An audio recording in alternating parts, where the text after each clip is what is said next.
for us to survive, for us to thrive, part of our lives just have to be connected and on a really authentic level.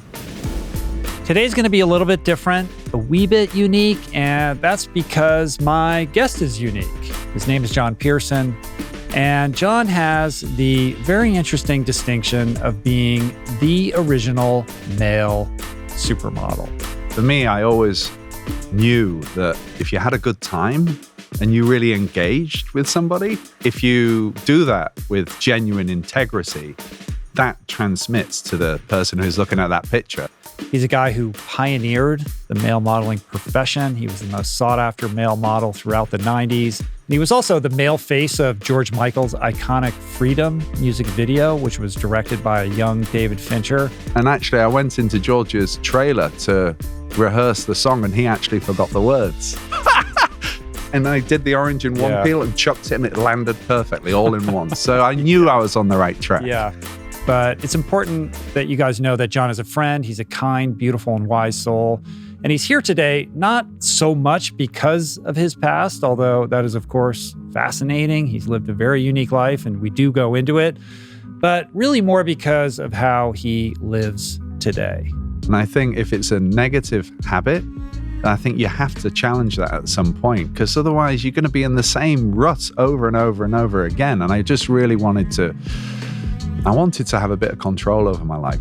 In this conversation, we discussed mental health and modeling healthy masculinity, which are the themes that underscore John's very cool lifestyle and self-improvement digital magazine, which is called Mr. Feelgood. No matter how tired I am, no matter how worn out I am, I want to be present. I want to be real. John is a very special guy. He's really one of my absolute favorite people, and I'm really excited to introduce you to him. So let's do that right now. This is me and John Pearson. Enjoy.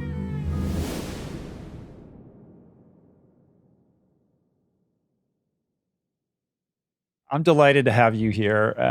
It's interesting because we've been friends for a couple years, and I know you, but I don't know you super well, and it's been really fun kind of doing an internet excavation of your life. You lived an incredibly interesting life. And the first thing I want to explore with you is like the sense that I had kind of learning more and more about your journey is this idea that if I had experienced 1/100th of what you were exposed to as a young person in your 20s in New York and London, Tokyo, these adventures that you've had, I would most certainly be dead. Like, how are you such a well-adjusted, grounded, gentle soul after, all the things that the kind of, worlds that you've navigated? Oh, wow. That's a big one. And thank you for that. I think it was just very important for me from the start to sort of establish some sort of control or equilibrium about what I was navigating as a young man, going into this world, going into this business, going into this thing that was so in contrast to where I came from. And it just, as a Yorkshireman from North England, you always used to hear, don't ever change. So there was a real grounding roots in me anyway, growing up, where I wanted to I kind of loved the whole idea of adventure in life. And I was really, from the age of 4 probably, but definitely from the age of 11, I was just really wanting to see everything and not be put in a box and explore and be excited about life. And it always came back to, okay, I can see all the chaos around me and I can dance within the chaos, but I have to stay grounded and rooted. And it wasn't something that was, that I had some magic pill for. It took work and it took energy and it took focus to sort of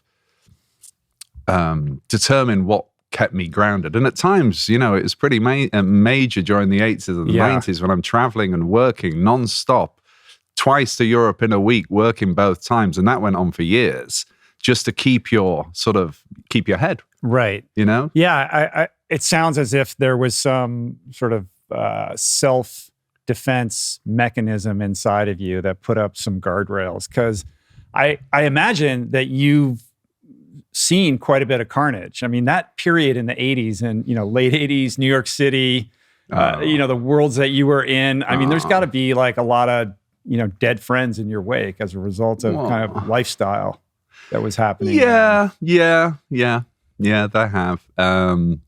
It was incredible. And at times it was too much, because at times the traveling and being the center of attention and turning up and playing the clown in a way, because I always felt part of my job description was to not be afraid to be the fool. So I could be light, so I could be present, so that I could serve the people around me. And but there were times when it was pretty mental, the traveling around the world, then going out, then doing crew dinners every night, and always been on. And I think when I was in my mid-20s, I just got to this point where I didn't want anyone to touch me, to come near me. I had multiple bookings for the next 6 months, and I said to my agent, much to his chagrin, I can't do this anymore. So I went off to Jamaica on my own, never been to Jamaica, and spent a week there just sort of writing and meditating and being clear and trying to find peace. And then when I did that, when I came back, that was the first time that I feel I'd really honored myself and given myself the time. And that just shifted something in me. And I thought, I can have control of myself. I can sort of figure these things out and navigate and know who I am. It's an ongoing project even at this age. But in 2022 to do that would be something that would be celebrated. But, back then probably you were told like, you're crazy, or why are you doing that? Or you need to do as you're told and show up. Or I was never told you need to do as you're told. No way. Because you hear these stories about the modeling world, and you're a piece of meat, and you show up here and you hit your marks, and you put on the whatever they want you to do. But it sounds like your experience was more collaborative and healthy. It was. And I think and I don't mean to sound self-righteous, because I was very wobbly at times, but I think if you enter a room and you go into a place knowing who you are, people pick up on that. And if you want to be abused,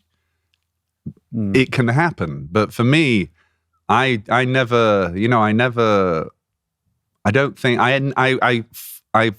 fought at times with the idea of being a male model, because I'm a northerner, and I'm from a, it is a weird thing. It's a weird thing. I mean, it's a thing like, you're such a recognizable face. People that don't follow that world at all probably see you and think, oh, I know that guy, or maybe I met him, or I know him from somewhere. I mean, there's no magazine that you haven't been in. So at some point it gets imprinted on the unconscious mind, but they don't know you. They may not know your name. And that has to be kind of disorienting for you as well, right? No? Not you're really. Like, I feel like I'm on the wrong track here. No, like I want to answer your questions, because I disabuse me of all of these ideas. I look at myself, and what I've done, and it's not very interesting to me. And what I'm doing now is really interesting. We're going to get to that. No, I know.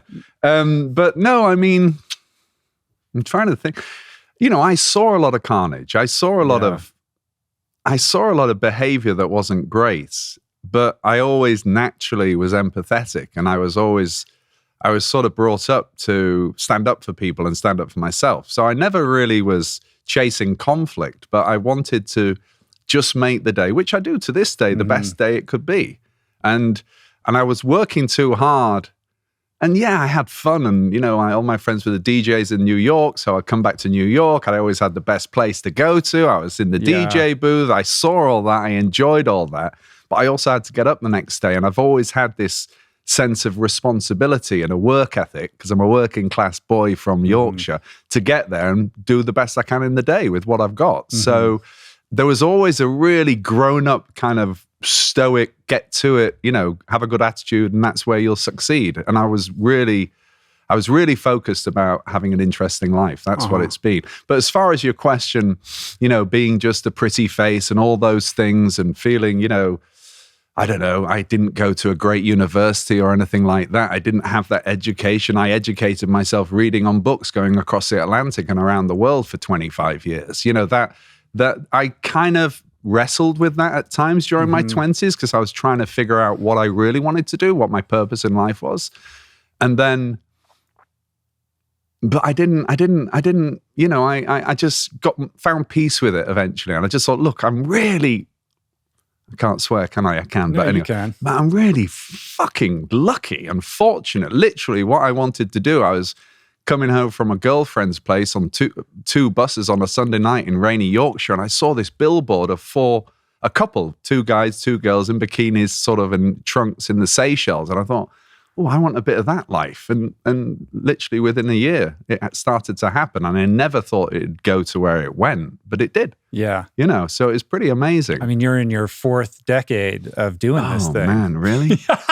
Come on, we're the same age. We can have this conversation. Own it. Yeah. But that sense of responsibility, that sense of having to be a grown up, was visited upon you early, right? Like when your father passed away at a very young age. Yeah. I mean, my parents divorced when I was 4 years old. I have 2 older sisters and a mum. I went to live with them an hour and a half away. And my father, until I was 11, was a great father and saw us every other weekend. But he passed away, and it was massive. It was massive. And I don't think, with all respect to my family and those around me, and being English, I think at that point in time, there was the sort of counseling and the supports that a young person would have. I was literally told by someone to just go to my father's grave. My mum asked someone, a supposed mentor, have a word with John. And I, little boy in a little cap and a little suit stood at his grave and this guy said, oh, just chuck some dirt on there and say, don't worry, Dad, I've got this. I'll look after everyone. Really. And I did. That's what I did. And when amazing advice. I know. Yeah. I know. And then I was told by a family member, a senior family member, that I could go to private school and I could have a great, education. But I was terrified to leave my mother and my kids, and I said, I'll get everything out of my comprehensive school that I can get out of a private school. And I did. But I was, there wasn't that support system. There wasn't that understanding or that. No healthy male mentors. No healthy male mentors, no. So you just went and got a bunch of jobs, right? Yeah. Started at 12 in the market selling vegetables and fruit, and was, fantastic. I'd work from 7 a.m. till 5:30. I'd work with every kind of person, every sort of, from poor people, working class people, rich people, posh people, educated, not educated. I'd come home at night and I'd have 5 bags of old second fruit, which I'd sell again. I only made £2.50 a day, half an hour off at lunchtime. And then I went from there into a jeans store, which is a really hip jeans store, and was a manager there within weeks, and was the best salesman in the whole 50 out of 53 stores. And so I just got busy, and I just wanted to be independent, and I wanted to get out there in the world, and I just wanted to have, the career officer couldn't figure me out. They said, we know you'll do well, but we don't know what you'll do. You could go and work in the factory. And that was like, no, I can't work. I want to see the world. I loved American television shows and, palm trees in California. And so that dream was kind of ruminating in the back of your consciousness. And then one day someone walks into the denim shop, right? And this kind of changes everything. Yeah. I was selling stretch jeans and I loved it.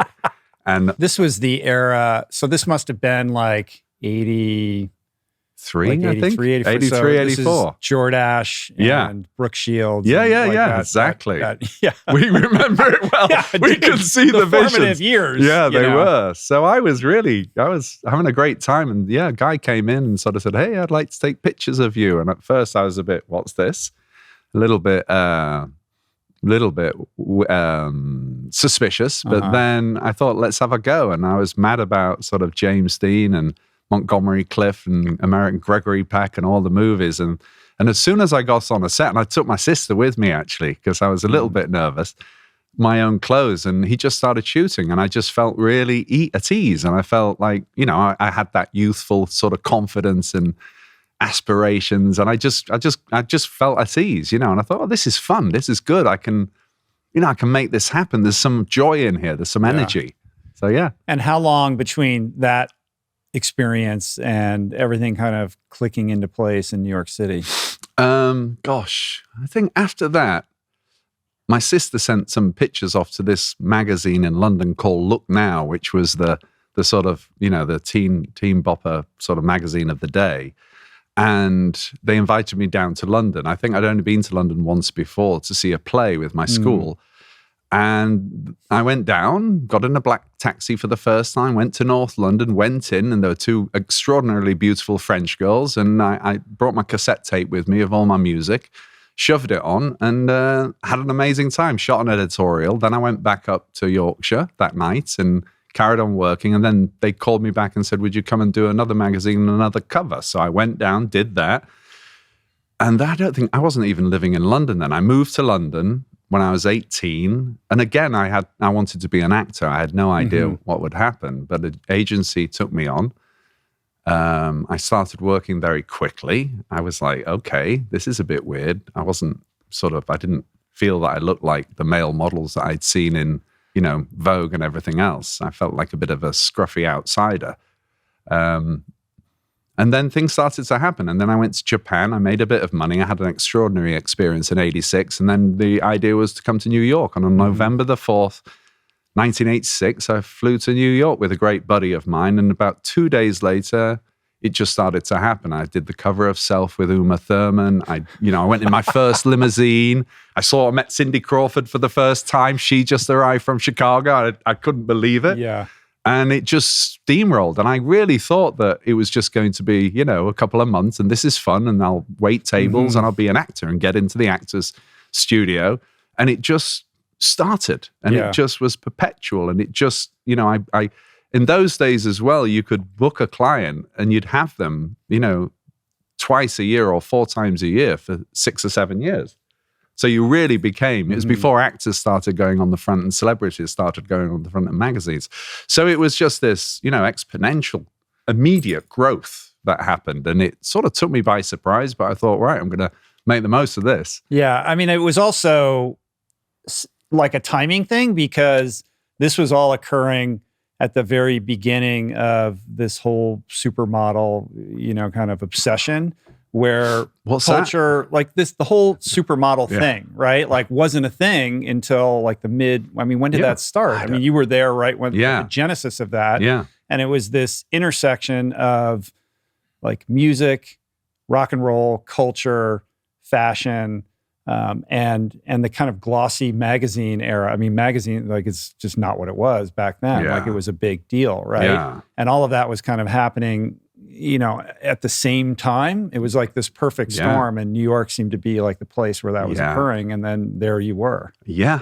How lucky am I? It was great. And these women become household names, right? And you're right there. Like, I want to talk about the George Michael video. That's crazy, right? Like it's just so iconic, all of it. Yeah. No, it was a magical moment. It was, as you say, like a fusion of fashion and film and excitement and youth. And there was a real movement. And that great cover, I forget what year it was, but it was around 91, maybe 92 of Peter Lindbergh shot of all the girls on the cover of Vogue. And then the Freedom video, and I was the guy. I was one of the guys, but I was sort of the prominent guy, and I almost didn't do it. So it's really funny, but it was only because I knew the girls, because I worked with them a lot, and I thought, all right, I'll do this. But yeah, it was a magical time. It was extraordinary. It was vital. It was happening. It was dynamic. It was a great time to be alive in New York at that time. It really was. I hadn't watched that video in a while, and I watched it last night, and I was like, wow. It does not, there's nothing about it that feels dated or aged. I mean, the song is it's so good. Incredible. Yeah. And the women are just radiant in that. And then you're like, you are the stand-in for George Michael. Like you are his sort of id or, super ego throughout that video. It's really quite something. And I couldn't help but think like, this is part of the myth making of what the supermodel, was at that time, and kind of, a way of it's sort of like this touchstone of where the culture was, because that video was also directed by David Fincher, right? Yeah, one of his early things. Yeah. Like I think he was just editing his first Alien movie, or the Alien movie, his first feature. Yeah. Yeah. Yeah. So all of those culturally relevant people in one place at one time. Yeah. Was George Michael like there behind the scenes? Like, I should tell you, that was a crazy week, because I was literally working in New York. I flew to Stockholm. I shot in Stockholm. I took a train to Lapland. I shot 2 nights in Lapland during their summer. So I was in this hotel room with blackout blinds, and I literally still had to sleep with my head in the bathroom at the back of the room because it was still coming through. I left there. I went to Paris. I did a night shoot for I think it wasn't a brandy it was a brandy ad at the Gare du Nord. So I did a night shoot. Then I flew to London at 6 a.m, straight from the shoot. A car picked me up. I had to learn the song on the way to the studios. Because you're lip syncing. I'm lip syncing it. And I was really sort of like, I want to learn this. You know, I didn't know there'd be an auto cue. So I was really keen. But it was a really easy song to get into. But there's a couple of verses that are tricky because they're so similar. Put it on and we'll sing it. No. And, not me. No. And then I got there, and the first person I saw was Christy, which was great. It was a delight. I shot my days with Christy and with Linda. I mean, amazing people, amazing humans, incredible models, really, and humans more so. And I met George, and actually I went into George's trailer to rehearse the song, and he actually forgot the words. So I was pleased that I'd learned them, and it was a magical day. It was a magical day, and I literally wore my own clothes that I turned up in. Camilla, the stylist, she said, "Oh, just wear that." I had long johns on, I think, and wore my own clothes, and nothing happened that day. And then the producer came over to me and sort of said, "Oh, are you free tomorrow? Can you shoot tomorrow? Because we've got a wrap today." I said, "Sure." He said, "You don't mind doing it for free?" I said, "Yes, I do." I said, "I know how much they're getting." And I was really sort of, you're lucky to be in this. It's working class though, but it was that sort of principle thing. So I came back the next day and I had an orange and I was peeling an orange, and David came over with George and said, "Right, John, hi, nice to see you. What should we do?" He said, "I like the way you're peeling your orange." I said, "Well, last night I saw this great picture of Paul Newman outside the Actors Centre, sat in a doorway looking at a script." He said, "Perfect." And he built me the frame. And literally it was 3 takes and we had it done. Because you're lounging back. Back. And I did the orange in one peel and chucked it, and it landed perfectly all in one. So I knew I was on the right track. But was there a sense, nobody could have known what a big deal that video was going to be? I mean, times were different. We lived in much more of a monoculture, and MTV was important then. And when videos like this premiered, it was an event, right? And that video definitely struck a cultural chord at the time. Yeah, I mean, I really just thought it was another job, which sounds very sort of, I hope it doesn't sound arrogant, but it was like another job. And I was off to another job the next day. And I didn't realize the importance, the gravitas of it until I was working about 3 months later. Because also in those days, which was lovely, there was an anticipation of seeing the work 3 months later. Sure. And it wasn't immediate and it wasn't forgotten. And then it sort of built its iconic status in a way. And you waited to see those things. And I was in a hotel shooting in a bar in Miami, and suddenly the television was on in the back, and it was MTV, and it came on, and everyone just started bopping and oh wow, and I was like, okay, I think I'm in this if they haven't cut me out. And the opening scene, I think, is my nose, and then suddenly it happened. I thought, oh, that's pretty good. Because you sing the first verse. You're like the first person we see. I believe, right? Yeah, no, for sure. Yeah, and then of course it just became this phenomena, which went on, and to this day. And I really didn't understand the importance of it until later. I'm just really glad to be a part of it now. Did you ever cross paths with George again after that?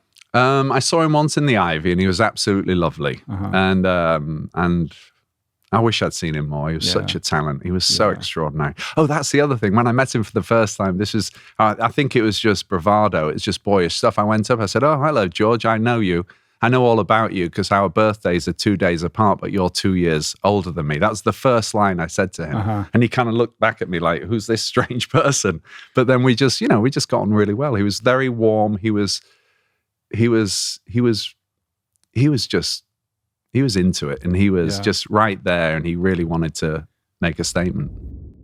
I feel like most people want to eat better. They want to improve their diets. Absolutely. Have you heard of it? I've heard of it. This trips up so many people. We thought, hey, we know a couple things about how to do this. A few. So we created this thing called the Plant Power Meal Planner that is this beautiful offering whereby you gain access to literally thousands of plant-based recipes that you can totally customize based upon your preferences, your allergies, your peccadillos.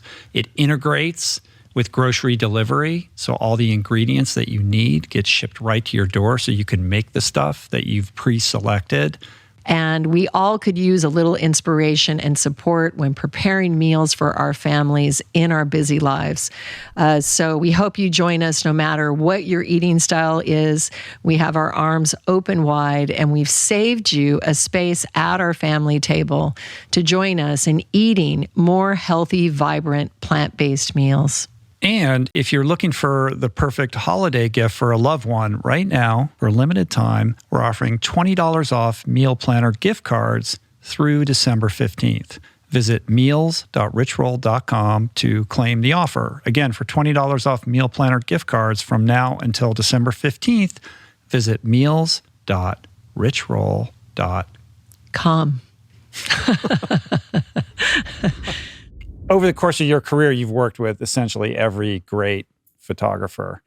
What is your sense of like what makes for a great image? And how do you think about like the myth making of those images? Because so many of the campaigns that you've been involved with are really about telling a story or, creating, a sense of an aspirational lifestyle, right? That like inspires people. There's a dark side to it, I suppose, as well, but there's something kind of really cool from a creative perspective to work with such amazing image makers. Yeah. Like what makes them great? Like what is the difference between, somebody who is utilitarian as a photographer and that person who just sees something that no one else sees and can capture that? I work with everyone, and I, like you say, and I've worked at every level, and I've still to this day, I'm very grateful to work at the high level as well and do campaigns. But it's when someone's got a signature. And if someone's got a signature of a look or the way they are, they're very set in the way they want to produce something, and they're concentrated, and the environment around them is all on the same level of support, then you just know. You knew that you were in the company of people who would be doing something, would be photographing you in a way that elevated the whole day. And you knew you were in great hands, and you learned from that. And then you were free within that to sort of create. I was always looking to do stuff that was different because I got sick of looking at myself, and you just want to see, what can I learn here? So I picked up the people who are really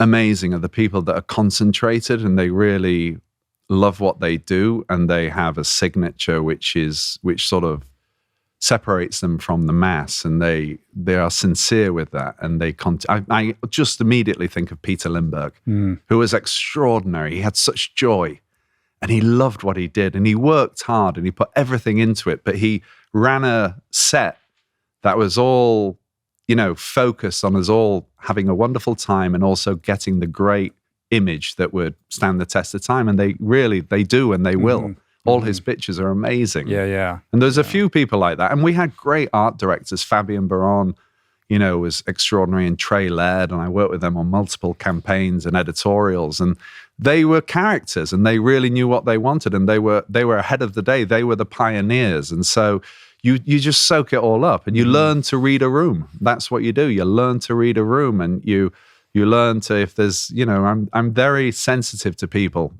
empathetic, I think. And for me, it was really important as well. And it is really important just to treat everyone with respect, no matter whether they're craft people or the people, who were paying my bill, Yeah, well, I think that must be part and parcel of your kind of longevity recipe, right? Fashion is a youth-obsessed culture and business. Yeah. you've been doing this for decades. You still book and you still work. Yeah. I mean, you're unbelievably handsome, and we all know that. Oh, You're a beautiful man, John. But ultimately, I have to believe that people want to hire people they like to work with, that they've had good experiences working with in the past. And fashion, I'm sure, is sort of spitting out people all the time who are handsome or beautiful or what have you, but are difficult or not team players and don't respect the process or whatever it is. So the fact that you're still so, actively, engaged in this world is, a tribute, I think, more to your kind of life philosophy or the manner in which you treat people. I mean, I've been around you enough to know, what a lovely human you are and how curious you are about other people and the kind of level of respect and care that you inject all of your interactions with. Yeah. I mean, I think it's, I think it was always for me, one of the reasons was I just wanted to rebook, and I knew that was really interesting. So that was almost conscious. So there was an element of that, which was, being a salesman. I think that came from my market days. And I think, to me, I looked at magazines, and when I was in Italy, all these Americans were there, and I hadn't really met Americans before. And they were all gymmed up and six-packed and everything else. And that was so not me. We were the sort of, we prided ourselves, my little sort of motley crew of Europeans, our little tribe, on Richard Burton and Peter O'Toole and drinking and going out, and we don't go to the gym and all that sort of stuff, which now I'm the age I am, I'm like, okay, I should have maybe looked after myself a bit more. But no, it was always about that. It's always about feeling good. It's always about raising the day. We're really fortunate to do what we do. And to have the life and the places I've been and the people I've met.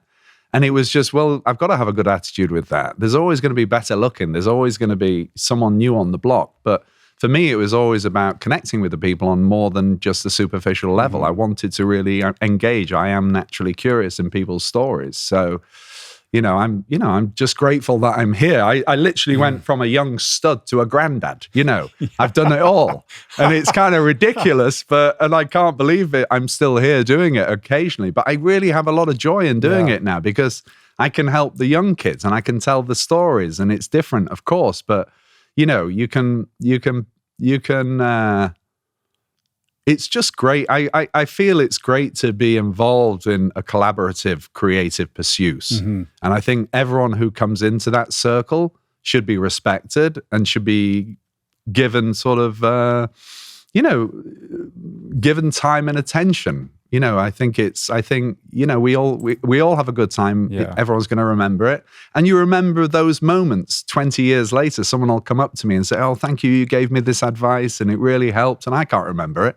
But at the time, because you had a genuine connection, it meant something. Think part of that is a reaction to the fact that you didn't have anybody like that when you were a young person? Yeah, you feel this obligation? Yeah, I do. I do. And I think part of my success, dare I say, as a performer, was in a way probably to get a validation or get an approval, and maybe that's why I was really searching for it a lot. And so I managed to take care of everybody. But yes, I think it definitely has something to do with it, as well as wanting to have an extraordinary life. Yeah. And now you have Mr. Feelgood as an outlet to express that curiosity, which I think is pretty cool. Yeah. And probably on some level also like looking for mentors or introducing an audience to people who can be mentors. Like I think about this podcast in a similar way. And in thinking about the lack of mentors that you had, I was reflecting on my own life, thinking, who were my mentors? And realizing that, I had a great dad, but it's often not the parent that you're looking to be the mentor. And I had a bunch of really unhealthy people who were giving me not great advice as a young person, despite having a lot of opportunity. Like I didn't have a really good mentor. And I thought maybe this podcast is like this latent desire to continue to find those people that I didn't have when I was younger. Yeah. And Mr. Feelgood obviously feels similar in that regard. Yeah. I mean, mentor, it's just such a vital part for a healthy mental and physical life as well. And I didn't have a mentor, like you say, but I really remember consciously, especially after my father died, making all my best friends, and I had a wide circle of friends, I was really more so engaged with trying to find a sort of hybrid of what a man should be. So I got very close with all their fathers.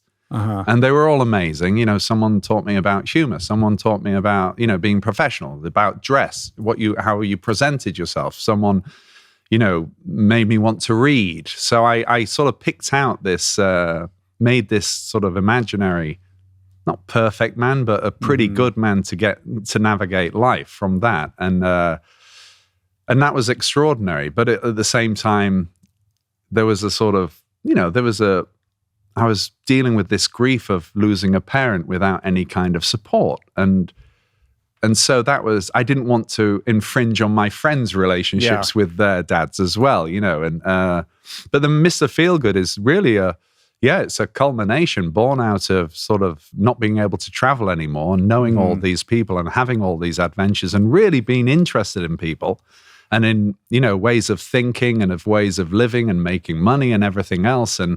And it was really designed as the genesis of it was as a pushback to the toxicity that we all were collectively experiencing during the pandemic and the political division, but also just wanting to really put something out there that was positive, that was helpful, that unified people, and especially with men. I grew up with all women, but I'm equally happy in a car or a room full of men. But I was always quite open in my environment as well, growing up, talking about things that mattered, feelings, and, it was kind of encouraged. And I thought it was really important for men especially to communicate properly. And I don't care, what your sexuality is, what your socioeconomic background is, your education. I just think that if we all sat around a campfire in the Mojave Desert under a beautiful sky, we're going to have a beautiful experience together and we're going to learn something. So with Mr. Feelgood, I continue to do it and enjoy it and thrive in it because I'm learning so much from the people. It's like you. It's like you get these people in front of you and you can actually talk to them and learn stuff. And it's just so inspiring to me, but at the same time, it's so useful. And as a father of 3 kids, 2 boys and a girl, it takes a village. It takes a village to raise your kids. And I'm really aware of that. And I'm really grateful for that as well, because, they look at me like, Dad, what you doing? Oh, yeah, Dad, oh, Dad, but then if I talk to a good friend of mine and he drops a little bit of advice, you see them open up. And I'm so grateful. It's funny how that works, right? Yeah. Like everything I do, my kids think is cringeworthy, of course, right? It doesn't. Well, imagine being a male model. Yeah, the level of shit that they must give you. Oh man, must be epic, right? It is. But I think they know when to stop because I'll get too sensitive and insecure, and they're like, back off from Dad, So, Mr. Feelgood is this pandemic baby. Like you birthed this thing when we're all locked down, and I'm sure you're, trying to figure out how to exert your creative voice in a moment in which we can't travel and all of that. And I do think that there's something really necessary and urgent about speaking to the mental health of men. Like there is, there's a lot of progress and things have changed quite a bit, but there aren't quite the level of resources that are available for women in that regard.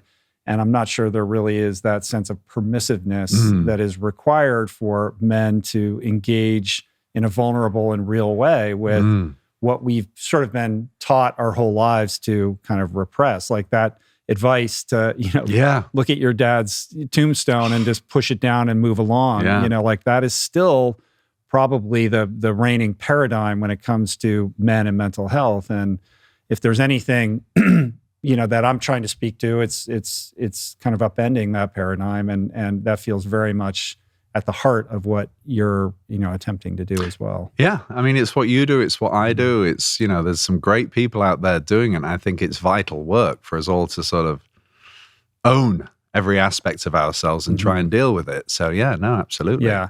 But you can't deliver that message in a clinical way. And I like how you've wrapped it in fashion and music with beautiful photography and storytelling and kind of this very specific interview style where you kind of ask the same questions to all of these guests. So you're delivering a certain kind of product that feels more like a glossy fashion magazine, but with a certain heart and intentionality about it that doesn't exist in that world. Yeah, and that was really born out of when Pete Sampson, my co-founder of Mr. Feelgood, who's 20-year veteran Fleet Street journalist, very smart. And I knew him because his wife worked with my wife creatively. And so we knew each other a little bit, but he came up to me he called me just before lockdown and said, "Can I have a word with you? I want to talk to you about something." I said, "Sure." I was interested. I met him for lunch. And he sort of had a rough idea of what Mr. Feelgood was. He'd sort of conceived it, and he liked my writing on Instagram or something like that because it was honest, I suppose, and there was something to it. But really, I remember it so clearly. I was shopping around this thing that I'd written and produced, an art show, and at the time, just before lockdown, that I'd been working on for a couple of years. But it was the way he spoke to me. And the way he was vulnerable, he'd, just stopped drinking and he was tired of doing the same old thing all the time, being this, this sort of reporter that went around the world and a little bit of sensationalism in there, it's that sort of vibe.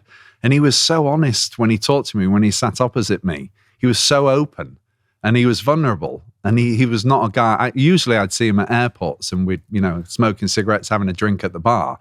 And to see him in this position, it just really spoke to me. And I said, well, let's develop it. Let's play. Let's see what we can do. I love the idea. And originally, he was just going to sort of use me as a frontman, as I've been used all these times. And I could come in and come out. And, it was a sort of vanity project. But the more I thought about it and exchanged ideas with him, the more I realized that it was something of value. And it could be something that could really help. And also I could utilize my experience on every level in various careers or, professions, and the relationships that I built, which really for me, in the 90s when I was in LA and I was at, really shooting everything, people used to talk about networking. And I hated that phrase. I hated that word because it felt so insincere. Right. It felt like it was sleazy and you're just going after something to get something. Yeah. And I just... I didn't want to be, I don't know why, but I just felt it was a bit dirty and I wanted to have a proper conversation. I wanted to connect with people. And if I said I'd do something for someone, I would absolutely do it. And I would today. It's just, I don't second guess that at all. So I don't know. I think, I don't even know. Sorry, you've lost me. Yeah, just the idea of I think what you're getting at is you have decades of relationships that you've built organically with the best of intentions over many years, and now you have this digital media project, idea that you're trying to birth into the world, and you can tap into all of these people with whom you have tremendous goodwill because you've worked with them for many years. So you're able to get these incredible photographers and you have access to talent and studio space and all these sorts of things. Because it's sort of I look at it well, I've been doing this 10 years and now we're in a place where we can have this studio and I can have people helping me and all this kind of stuff. By the way. Yeah. But you come out of the gate and it's this is an expensive proposition. You know, you want to work with top tier people and deliver at the highest level. That doesn't happen cheaply. Yeah. And it's one thing to develop an audience over time where you can monetize it in a certain way and kind of square the budget, but you've bit off a lot and it's ambitious, right? So I'm interested in the business side of it and how you're making that work. I mean, I know you have brands now who are coming in, who are supporting you and the legacy of your career has, allowed people to step in and who believe in you and who are willing to support you. Yeah. I mean, I'm really fortunate. And also I'm married to someone within the industry and we've forged genuine friendships and I hope respect certainly I have respect for the people around me, over 3 decades. And also we're at a period where, photographers and teams want to work and they want to show their work without too much interference. And I choose those people, or those people come to me and, because I want them to blossom as well. So I want to give them space and a sort of page to do what they want to do. And I'm really grateful for all the teams. I mean, I didn't think it'd happen like this, but I kind of had confidence in my relationships. And once we'd done a couple of issues, and I opened with an interview with all the girls from the Freedom video, Right. agreed it was the 30th anniversary, and I sort of tentatively, texted Christy Turlington and asked her if she would be interested. And she was straight in and brought all the other girls in and spoke to Tatiana, and they were so supportive, and that was just like, and that's a very tantalizing way to launch. Yeah, it was, people are going to be interested in reading about that. Yeah, it was. It was the 30th anniversary of this iconic video. So as far as business goes, we're getting advertising. It's starting to come in, which is amazing. But we're also, we're finding our way. We're trying to determine, and I say this, and I feel vulnerable saying it, but we're trying to determine where we are, what exactly we will be. I just know that we're a community that's building of great creatives, but everyone is welcome, having a great conversation and trying to learn and support one another, and pull down prejudice and sort of have an open mind. I just want to learn. And I feel like all the people that are around us, working with us and for us, are sort of in that same vein, And I mean, I get letters every week from really good photographers and creative people wanting to work with us. That's And cool. it's just a case of, we're not a big operation right now. So we're doing every single job. And that's another thing that it was a learning curve for me. I had to, and you helped me so much in this and your conversations, because I had to break through so many comfort zones, because I was the guy that was always helping everyone out and doing that. That's my natural, personality, I think. But also I suddenly had to work on a deadline. I had to be accountable. I had to write every week, I had to trust that I could walk onto a set, having been the model, the subject, and direct the set and make sure everyone did a great job. And they kind of, be the creative director on that. So use everything that I'd seen firsthand from the best professors in the cultural business and just trust that I could execute this and make the person feel good and relaxed and know that I'm after the truth of what they've got to say, because that's what I value most. So, it's a learning curve that continues to this day. I mean, it's never ending. Well, I think, and I say this all the time, it's important, especially in the kind of nascent stages of anything creative that's ongoing like this, is remaining open and flexible and being in that space of letting it tell you what it wants to be, like not being rigid and saying, this is what we're doing. Like, okay, here's what we're doing now, but let's learn, like, oh, maybe it would be cool if we move over here or we do this. And I've seen some evolution already with you. I think one of the things that we talked about early was, originally it was photographs and written material, but you've evolved into, like, you put it out as a podcast and you have YouTube videos. Like, you kind of have to be everywhere now. Yeah. And I think we talked about how important video is. Like, there's no way around it. Like, you have to make that part of the thing. And that's an expensive proposition, especially in the early, phases of what you're trying to do. Yes, it is. And yes, you can, and obviously being I kept a journal for 10 years, but apart from that, and I was a big reader, as I said, so I was intimidated by what I read. So that stopped me from writing so much, but going through this process of having to write and be accountable has been extraordinary. And I don't know. We're just doing the best we can every day, and slaying the dragons as they come. But I don't know whether I'm at that point where you are, where you just kind of go with it. I'm still like trying to keep all these plates spinning and have some degree of control, just because there's so much to do. I do everything. So with Pete, of course, and Alison as well. But I saw your thing the other day about 10 years, your 10-year anniversary, and I thought, wow, I'm just over 2 years in now of doing this 24/7, of working on this, night and day, really. And I thought, oh my goodness, it's a long way to go. I've got a long way to go. Well, you have to create some kind of sustainability measures for yourself, because you can't transmit something you haven't got. And if part of the message, or a big part of the message, is self-care, mental health, etc., if you're on a track to burning out and you're not able to like exercise that yourself, then you can't transmit that message properly. You've got to practice what you preach. Yeah. And it's something I've run up against this myself. It becomes very difficult. Like all this wellness is making me unwell, right? All this talk about mental health is diseasing my mind, right? Yeah. Like how do you strike that balance for yourself as an entrepreneur who's, it's scrappy and you got to like make it happen, and it falls on your shoulders and all of that. Yeah, I mean, the way you put everything out just blows my mind. I have tons of people helping me now. I know, but it's evolved into that. Yeah, no, and it's very, very impressive and effective. With us, it's literally, I shoot it on iPhones for the most part, and I send it to my nephew, who's a film, an actor and a film student in London, and he edits it with me or with us, and.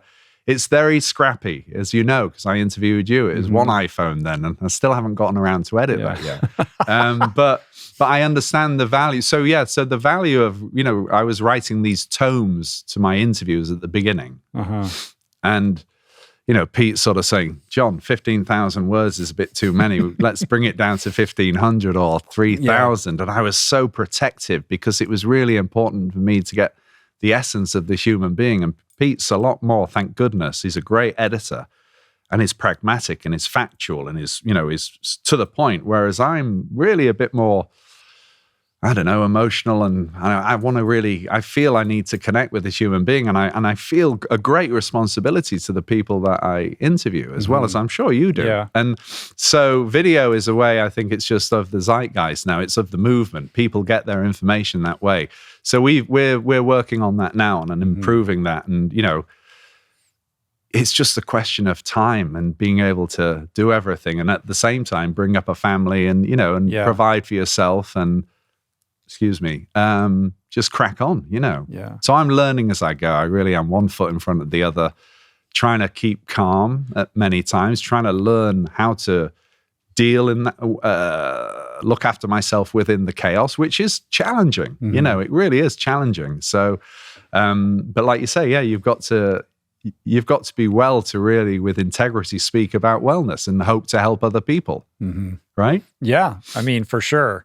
And listen, I say that as somebody who's constantly out of balance. Like it's not anything that I have mastered by any stretch of the imagination. Yeah. I just know from experience and being, massively out of balance at times, the pressures that create and the level of, dissonance that you feel as this person who has a sense of responsibility to the audience. It's sort of like, if you're out of balance, then how powerful is this message that you're putting out? Yeah. Like, it's going to fall flat, like on a spiritual, energetic level, right? It's not integrated. It's not, it's not in lockstep with who you are. So staying on top of that, I think, is really important. And I think that goes back to what we were talking about in pictures, in stills and in videos. For me, I always knew that if you had a good time and you really engaged with somebody and you got lost and you weren't afraid to be a fool and to be daft and to, my responsibility, especially as I got older, was I really wanted to take care of the people who were in the photograph with me. I wanted to make them comfortable, whether it's a girl or a kid or baby or whatever else, or another man. You want to,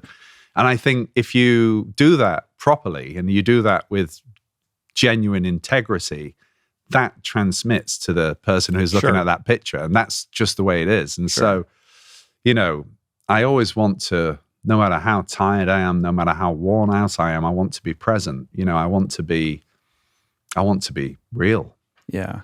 We talked about, the other day when we got together, I was asking you about how you define success for yourself, and family really is at the center of all of this for you, right? Yeah. And Mr. Feelgood is kind of a way of honoring that on some level, tangentially, like what's important to you in the work that you do and how you live your life. Yeah, it was really, it was crystal clear to me at an early age that I wanted to be present for my kids as a father. I wanted to really experience the full gamut of what being a father was. That's not very rock and roll, John. I know it isn't. But it isn't. No, it isn't. But it really, I think I was probably so damaged from it, or not really. The trauma of losing your dad at a young age. I think that was it. And I just really felt that if I didn't no, and I was really on a high with my life and my work and my career at this point. But I just thought if I didn't have a family, especially with my wife, and have children, and really put my time and energy into that. It sounds so sanctimonious. I don't mean to be sanctimonious. It sounds so, but it was really clear to me that was important to me. I wanted to create what I didn't have. I chose a partner who came from the contrasting background, who had that. And it was really important that I live and my kids live in as much as a drama-free zone as possible, where we could just breathe and go after what we want and have a good life. So that was really clear to me. And that kind of kept me grounded, I think. I mean, but how did you do that in the context of a career where you have to go away and come back? It's not a 9-to-5 thing where you drive down the street to an office and come home at dinner time every day. I think it helped in a way. I think because my wife traveled as well and worked for magazines, for Vogue and for Harper's Bazaar for years, and still does, and not for them, but for other mags. But I think it enriched the relationship ending. I go away and I have friends all over the world. I have these rich, creative sort of experiences, and I got to breathe and explore. And I came back, and that was my story to tell. That was my way of then giving everything when I was at home and everything when I was away. And being this like citizen of the world. Yeah. And it was really, it was good. And I think it was inspiring for my kids as well, to an extent. Or they grew up seeing this dad who was traveling here. But Ali, my wife, used to go away 2 months of a year to do the collections and go New York, Paris, Milan, etc. And I would try and stay at home. And we had help at that time, but I was really conscious of being there. And I really wanted to be a great dad. I don't know. I'm sure my kids would say I am. What are the ages now? You have your son. You have a son at NYU, right? No, he's back. He graduated. He was at NYU, Clive Davis School of Music. That's Cooper. He's 26.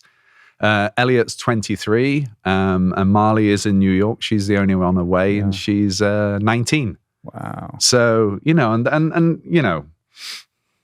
They're incredible kids. They really are. They're incredible people. They're better than what I could have expected. I think it's down to my missus more than me. I think I'm the crazy one. But they're amazing people. They're the best people I know. They're extraordinary people. Don't get me started, because I'll get my hankies out. Yeah. Well, and so from a dad perspective, like, what do you think you did right? I don't know. What didn't I do wrong? I think, I really don't know. That's such a big question. I think the way you treat your partner, they pick up on that. The way you treat other people, they pick up on that. I think the way you deal with stress, which at times, especially when we came back to America, it's quite difficult for a little while. They pick up on that. And I think you really, and again, I think it's really important to learn to listen, and to, especially now, especially when we're on phones all day long, and there's so many distractions. I think it's really important to sit down at a dinner table and listen, and have them with other grown-ups when they're little. And, our house was the house that all the kids' friends came to, sat around our table, and they all felt very, free and able to speak, talk about anything they wanted to talk about. Because I had a friend when I was 8 years old who invited me to his house, and his family sort of took me in, and they, allowed me to do that. And that was subconsciously, that became our home. So I don't know what it is. I think it's partly who they are anyway, what they're born with. And it's not perfect by any means, but it's just a work in progress. And ultimately, it's about love. It's about being there for somebody. I mean, it's just being there and knowing when to step back and let them be them, and let them express themselves, and let them, confide in you or not confide in you, giving them that space and respect. That's kind of what it feels like we do. Yeah. On some level, modeling, quote unquote, a healthy masculinity, right? And masculinity being kind of, it's interesting. Like, I want to dive into this idea of masculinity, because what you do for a living and what you get paid to do is a version of modeling a type of masculinity that like spills out into popular culture. And then Mr. Feelgood is a way of modeling like and that's a voiceless thing. Is like, you don't have a voice in that. You have an image, it's true, right? Yeah, no, it's true. Yeah. So Mr. Feelgood is almost like the antidote to that. I want to express myself, and here's how I think about masculinity in a healthy way in the context of a culture in which there's too much toxic masculinity. Like, how do you think about that issue and how you kind of shoulder the responsibility for being an example of a healthy male in a world in which you think a lot about mentors and the kind of message that you're putting out into the world? I think it's also with the work I do and did for so long, I didn't have a voice, but I did have a voice in a way between the clicks of the camera. I rarely felt insecure because I wouldn't allow myself to feel insecure because I knew I was the center of attention. And perhaps I clothed that in a way that, made me who I was on set and made me want to get the approval to some degree and make everyone feel good. It's funny, I've just shot these 5 gentlemen for Mr. Feelgood, and they're from all different walks of life. And it's incredible how some of them are very awkward in front of the camera. And I understand that. And they all say, wow, it's really hard work. I didn't realize how hard the work was. And it doesn't seem like it is from the outside, but when you're sort of firing on 12 cylinders and you really want to be present, it's proper graft. It's proper work. They all confirmed that this last week, which is interesting.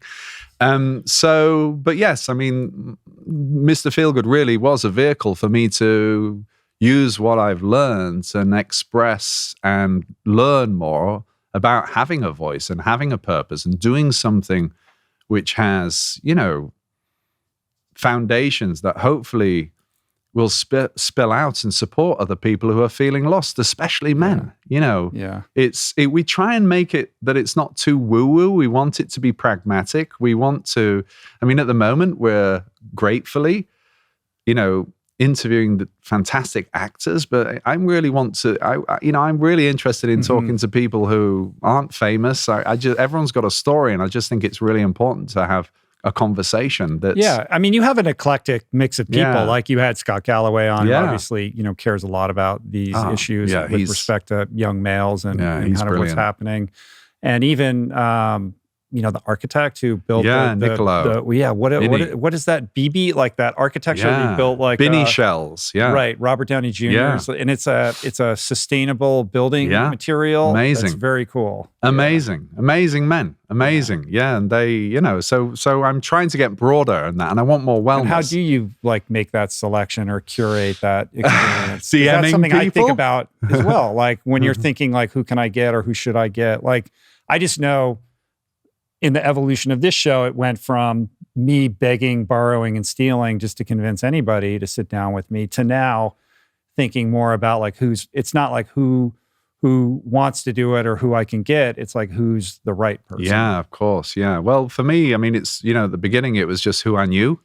And then it was people that I really had my eyes on and admired, like Scott, like you. And just, it is a case of actually finding a way. And I'm relentless when it comes to that. I'm very good at writing letters. I could have a whole book on the love letters I've sent to people. And I mean it. I really do. I want to sit down and talk to these people. And I think if you're persistent, and I am, and if you think they'll add value to the sort of the big picture, then I'll just DM them. I'll find a friend who knows them. I'll find out who their agent is. There's some great people out there that I'm desperate to talk to. That I really want to talk to. So you just find a way. If you've got the will, you find the way. So I think going back to the sort of masculinity thing, I think that's something that today I'm still trying to work with, and I'm trying to find.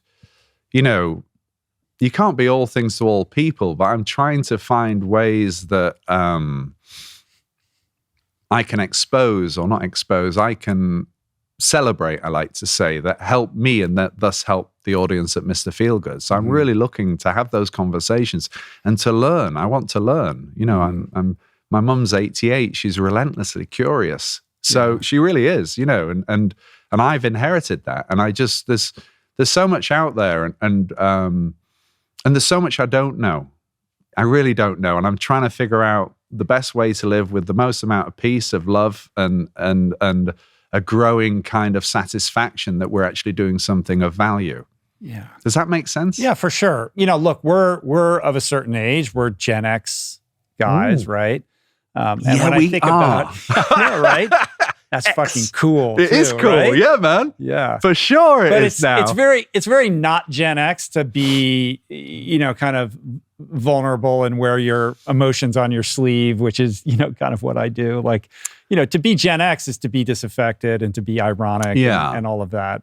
Which we can be. Yeah. Right? We can turn that on. We're grown-up Gen X, right? Yeah. But reflecting on, you know, the generations that are coming up underneath us, I think the idea, like young men, like it is a more confusing time. Like we grew up in an analog world, right? And we're one of the last generations of people to kind of traverse from analog to digital. Yeah. But our formative years were pre-computer completely, right?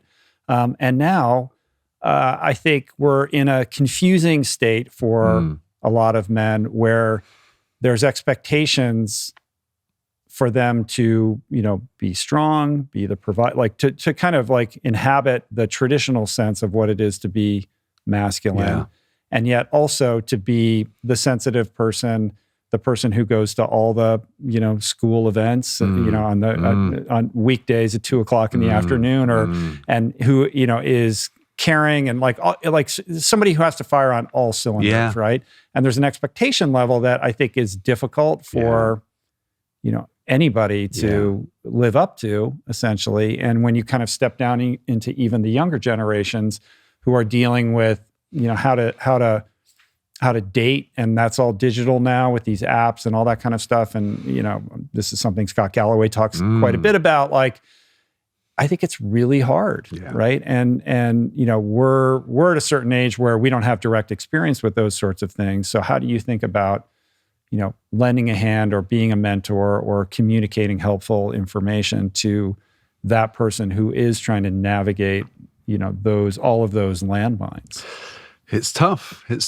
I think our sons have to, and their tribes have to learn to be vulnerable and be connected as a community, and to not have too many expectations, because there are a lot of expectations on them. It is a different world. I think it's very difficult. I think they're also very smart, a lot of them, and they can figure it out. And things that I worry about for them, they aren't even worrying about, because if they're focused, if they're fortunate enough to have something they love to do, have a purpose or a goal, or be passionate about something, I think that helps them a lot to direct their focus and to move forward as they go into life as a young adult. But you can't manufacture that for anybody. No. Especially your kids. No, unfortunately. You can expose them to lots of different things and just hope that something connects with them and lights them up in that way. Yeah,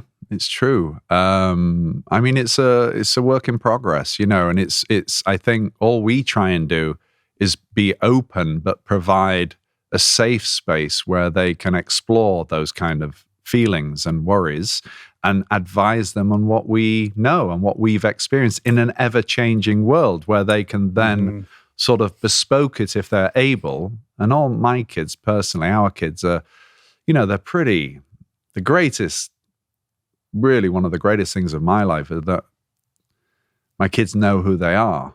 And I think that's, you know, a lot more than I did at that age. I think the French say bien dans sa peau, comfortable in their own skin. That's like you're on the 10-yard line if you have that. You know. Yeah, and I'm really I stand back and I watch them and I observe them in company and the way they sort of address the issues of the day, their own personal challenges, and I feel really just so grateful that they've got that. And I think it probably comes from my wife's family's side.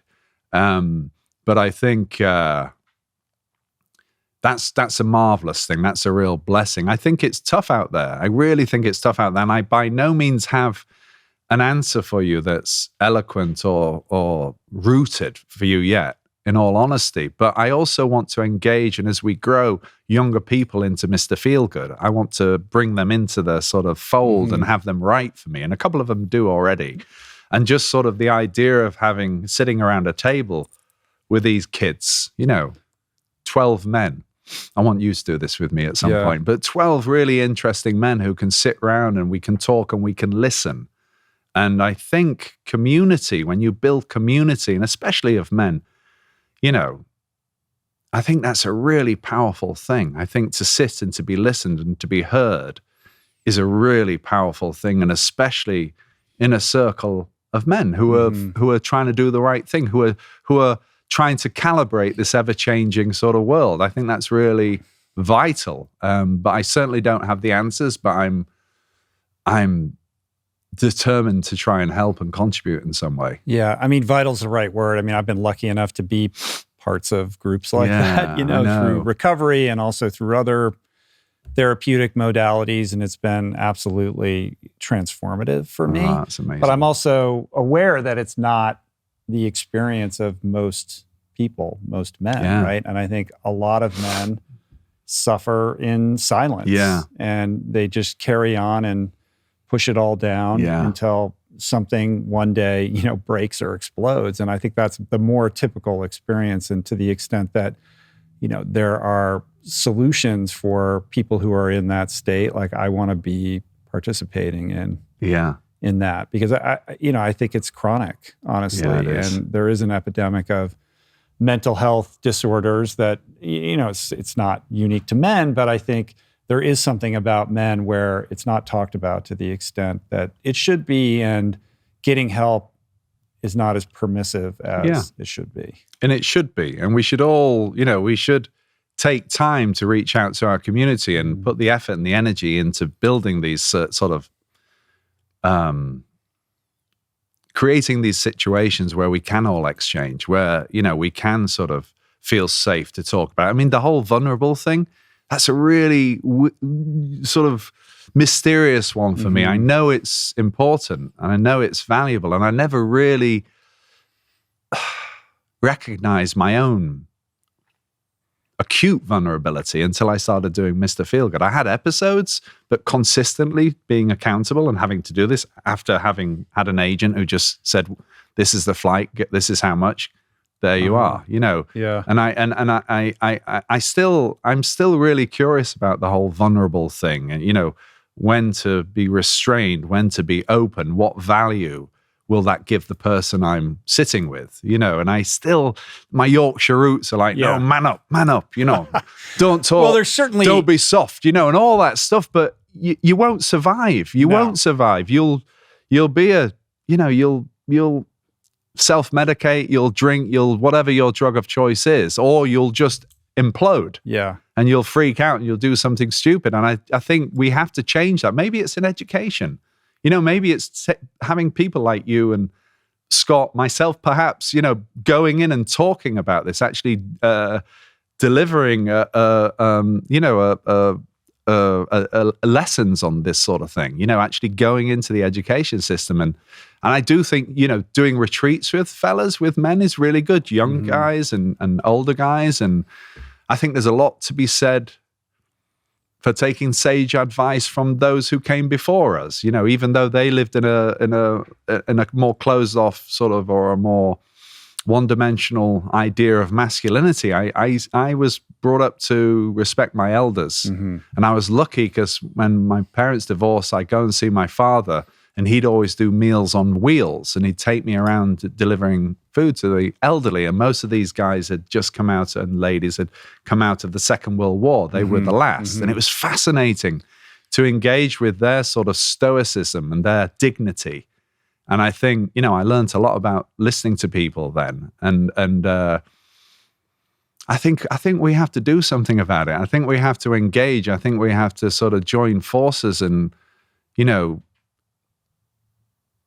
create something that really does because the important thing is a lot of people sort of start doing these things, but it's being there for the long ride, which is important. Yeah. And especially in this day and age when everything's so disjointed and quick and we're overcome with sort of information, I think to be consistent is really a great quality to have. And I think, if you're mentoring someone, you're in it for life. Yeah. You should be, and you'll reap benefits, but really it's you can't just do it for a day. You can't give a bit of advice and think it's done. You have to be consistent. Yeah. And, set against a culture in which everything is ephemeral, like everything disappears, like, tissue paper on fire from one day to the next. Yeah. The idea of consistently showing up and that accountability piece, I think, is super important. And listen, you touched on listening. I mean, I think that is at the key cornerstone of everything. I think we've lost our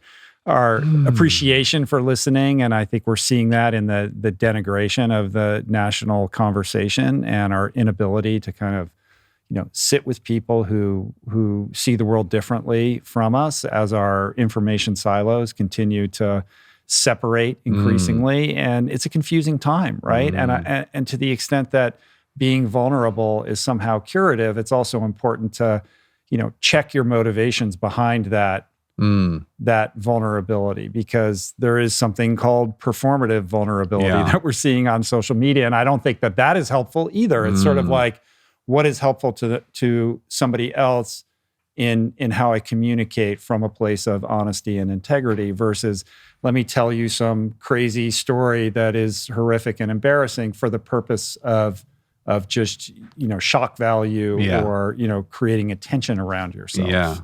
Yeah. No, I think it's a day by day, moment by moment challenge to be present. To be really present with somebody, to listen to somebody, to social media, man. I mean, it's a tough one. It's a tough one, and it's great in many ways, but. Being a father of a daughter, my boys aren't really, they're not at all involved, but my daughter's young and she's brilliant. And, to see what they go through really when they engage with it, it's tough, so I just think ultimately we've got to keep being present and available and listening to people and trust that we'll find the seeds of something that will help all of us benefit. Because I think all of us, whatever age we are, it's tiresome, it's exhausting. And I think we've just got to, part of our lives have to be grounded. Part of our lives have to be, for us to survive, for us to thrive, part of our lives just have to be connected and on a really, authentic level of the only thing I know is love. That's the thing that always comes back to me. The only thing I know is really the love I have for my family, for my friends, for nature, for music, for people who I admire. And that's sort of the one certainty for me. And I really don't have the answers, but I try and go into the day, every day I really do, with that in mind, knowing that I'll get through, knowing that I'll find a way, having hope with that, which a lot of kids struggle with, of course. And when I do that, when I overcome my fears or my doubts or my overthinking or everything else, I mean, it always works. It always seems to give me energizes me in a way that makes me feel good. Yeah. Mr. Feelgood. Mr. Feelgood, baby. I don't know. It's kind of just come out of it. It really. Right. You're a spiritual seeker, though, too, right? Like I know that you're super curious about all different forms of spiritual wisdom. Weren't you doing a project with Sadhguru or a documentary or something like that? Yeah, no, well, I did. I did a retreat with Sadhguru and I was into yoga. I mean, it started very early when I was literally 12 years old. At school in England, they gave you a Gideon Bible. And at the back of the Gideon Bible, there was a calendar schedule to read a verse or 10 verses every night. And in a year, you'd read the whole thing. And I read it religiously, no pun intended, every single night. And I was really interested in that. And then we moved into a different house, and my next door neighbors, there are 3 boys and a single mum, and they were Jehovah's Witnesses. So I took on being a Jehovah's Witness at the age of 12 or 13 and went door to door, knocking on the doors. You did? You were one of those kids? Yeah, I was. Yeah, wow. I was. And How'd that go? It was when my sister got into a car accident and needed a blood transfusion, and that kind of turned me away. Plus, I got to 14 and 15, and I like girls, and I was like, okay, this is a bit too, too restricting for me. But I was naturally a seeker, and I am to this day. And so, I did various things. I read many, many books on various religions, and Carl Jung and Buddhism and Zen and, Hinduism, everything. I was just really like a sponge, wanted to take it in. With Sadhguru, it was just really extraordinary because a friend of mine practiced with him regularly, and she invited me to see him speak. And actually, when I saw him speak, I didn't fix me. It was a certain set of people, and I thought it wasn't all the artifice around the. I've sat at the feet of many. Not with Sadhguru, but lots of other people from that kind of world and universe, and there is something about all the energy around that person that's difficult to kind of get past. It was. And gauge, like, is this real? Yeah. Is this wisdom legitimate? Is this an artifice? Like, what is actually going on here? Yeah. It was really interesting. I mean, doing the yoga I think we were doing it, 4:00 in the morning, getting up and doing it. And I'm not very flexible. My mum at 88 can touch her toes after having both her hips done a week after having her hips done. I did hot yoga for 4 years. I still can't touch my toes, That aspect of it was challenging, but also, just trying to figure out what was going on, and everything that you say, it was the same thing. It was interesting. And then I was really obsessed because I really wanted to talk to him and I wanted to know more. So I reached out to someone at OWN, and we were preparing to, I was trying to. Oh, you mean Oprah's network? Oprah's thing, yeah. And we were preparing to actually go and sort of, get in there and have me find out about this and discover this and, ask him questions, tough questions, I think. And then I think Discovery came and bought it out, and it all fell to pieces, and that was that. But my time with him, and I want to interview him, that's on the cards, was extraordinary in many ways. So you learn from every experience, or I try and learn from every experience that I have and everyone who's sat in front of me. And, there's no way. There's no one way. It's a culmination of everything that you absorb in the environment around you, and just trying to focus on the best of that to help propel you through another day, or help you feel more equipped to help those around you. Does that make sense? Yeah. I'm curious about what that looks like for you now. Like, how does that translate into a daily practice? You know what? Or it doesn't. It does, and it doesn't. And you said earlier about when you feel challenged. I'm presuming. Correct me if I'm wrong. That you get on your bike, or you go for a swim, or you go for a run, and that's when you feel. I used to do it sort of on my motorbike, but it's not working at the moment. I did TM for 2 years religiously, twice a day, and that started to get really good, but then I dropped it. You got the mantra and the whole thing? Well, I got the mantra, I did that. And then who did you do the training with? I did it in Santa Monica. You did? No, I didn't. With Bob Roth? No. No, I did it with this one gentleman. It was actually, it wasn't Santa Monica. It was Beverly Hills. And I was really determined to make this a part of my life. And I'm a massive David Lynch fan. Yeah. And at times it was wonderful because my boys just naturally came and started to do it with me. And that was a really beautiful thing to have in our house, to sit there for 20 minutes in silence. And that really opened their eyes to that sort of practice and those sort of learning those modalities to help them improve their sort of well-being. And then I dropped out, and then I forgot my mantra. And I was like, what is it? It was some kind of about a year and a half. I was very busy, man. I was everywhere, but it was an hour and a half. It was sort of. Is there some sort of policy like when you forget your password, where you can retrieve it? They have it locked down somewhere? Yeah.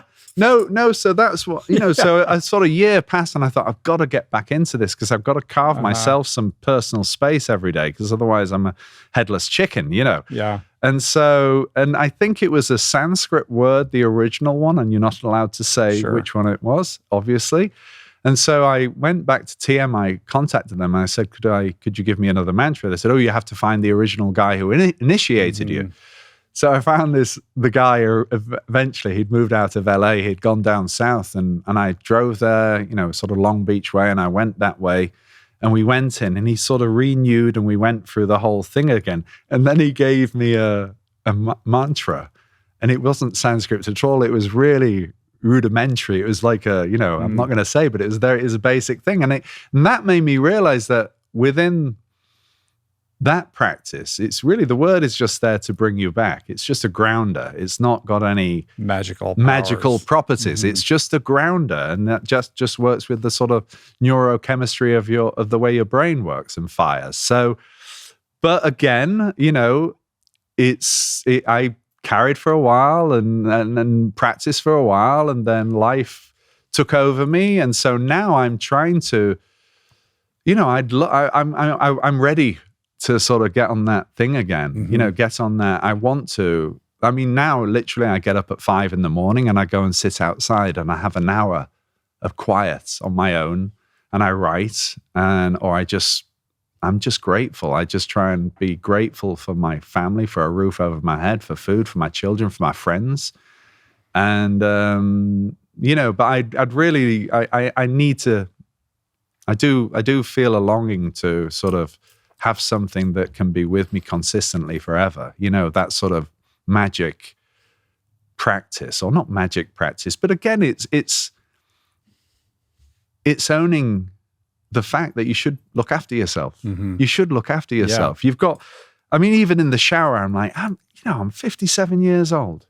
Man, I've been lucky. And my body's, I'm no, male model with a six pack, but I'm, only the most successful male model. No, but I look at my body and it's a vehicle and a vessel. And I think, aren't we lucky to be in this car, this vehicle for all these years? And it's really worked pretty well for me, given, the amount of sort of hammering it's taken. I don't mean sort of through drink and all the rest of it. I'm talking about, just different time zones, just the amount of energy that we put out into the world every day, and the things we deal with, and the plates we're spinning, and the sort of forward motion, the momentum of life. I'm really amazed that, and I'm really grateful, touch wood, that I'm in, good health. Yeah. Well, I think gratitude seems to come easy for you. That is a natural disposition for you. That it's far more elusive for me. Is it really? It is. Like I could use a gratitude accountability partner in the way that perhaps you could use a meditation accountability partner. And I believe like I'm happy to be that person for you. Wow. Gratitude is not something I connect with naturally. It requires a lot of intentionality and effort on my part to really feel that in myself. Really? But I am very aware of trying to create integrity between how I'm living my life and how I'm expressing myself publicly in the work that I do. Yeah. And I really think that for you, and this is a reminder to myself as well, that the greater alignment that you can create between those two things, like if you can really like dial up the meditation and the self-care piece and all of that, it does translate into the success and the extent to which Mr. Feelgood will connect in a meaningful way with an audience is directly calibrated to, how much you are living those principles in your own life. For sure. Right. And this is something that's hard, right? Especially when you're up against it, and you had shared like you were up late last night trying to get this thing completed and out and all of that. Like I relate to all of that, but we get like calcified or wed to like this, it has to be done like this. And I'm the only one who knows how to do it. And if I have to stay up all night and whatever. Macro managing, But like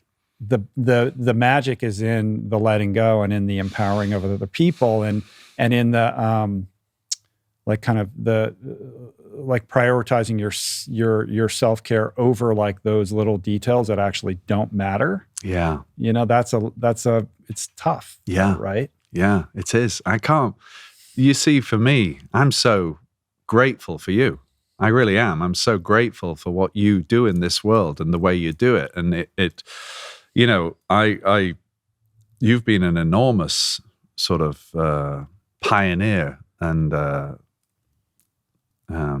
leader in what you do because you're so authentic. And it surprises me that you're challenged by that, because I feel like you should. But when you say that, I get very defensive. No, I feel it. Yeah, I saw your body twitch. Yeah, uncomfortable for me to hear that. I know, that. but after what you've gone through and what you've done with your life, I feel that you should be. I'm very uncomfortable being held out to being any kind of like ideal or paragon of any of these notions. I hear that. I get that. A messy work in progress. Yeah, well. I'm in your club, baby. I'm the same. I'm just trying to figure it out. I'm trying to learn. I'm trying to balance. I'm trying to walk the walk, I think it's really important to look after yourself. And most of the time I'm running and doing other things, and I'm not prioritizing. I'm trying to work out that discipline and to really accept it as something that I can only be of genuine value if I live these principles, if I practice them, and forgive myself when I don't, when I fall off. That's a massive thing. That's like vulnerability, is self-love, self-forgiveness. I mean, self-love. Saying that, there's an echo there, a shadow of, self-love. It's all about, don't be so selfish or don't be so stupid. Don't talk about yourself, lad. Come on, crack on. And so I think it's, we just got to, I just keep going and I want to get to a place where there's a little more control, but at the same time, I understand that there's so little control, really. You can only just do the best you can do. Yeah.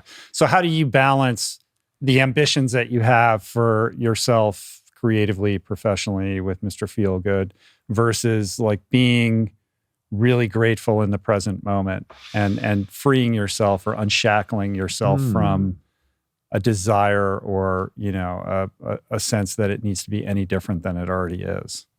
Poor, that's a big one. 'Cause like your life's pretty good. Yeah, as is mine. Yeah, no, it's good, but there's always room for growth and you've got to make an effort. You've got to, I feel, we've got to also, I think what we also have to do is have a bit more laughter. In life. I think we have to get lost a bit as well, but within the joy that's healthy and that's, and I think that comes with being with people as well. I mean, I've got so many people I see who are so stressed, friends and people, acquaintances, and everyone needs to just really relax a bit and have some fun and have a giggle, I mean, giggle therapy. We should do giggle therapy with some stand-up guys, and we've got to, I've got to learn to let go more and allow for things to happen. And that is, sometimes it's easy and sometimes it's not.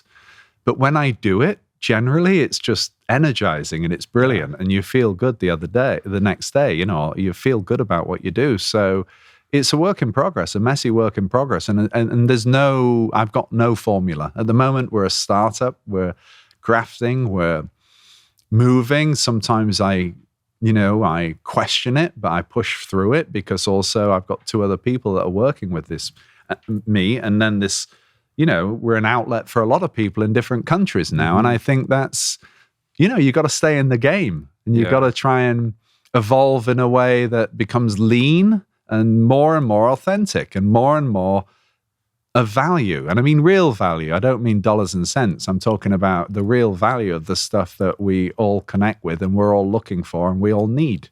Yeah. So that's what I'm doing. I wish I had better answers for you, but it's really beautiful answer. It's just really, it's really I don't even want to say we're up against it because I don't want to sort of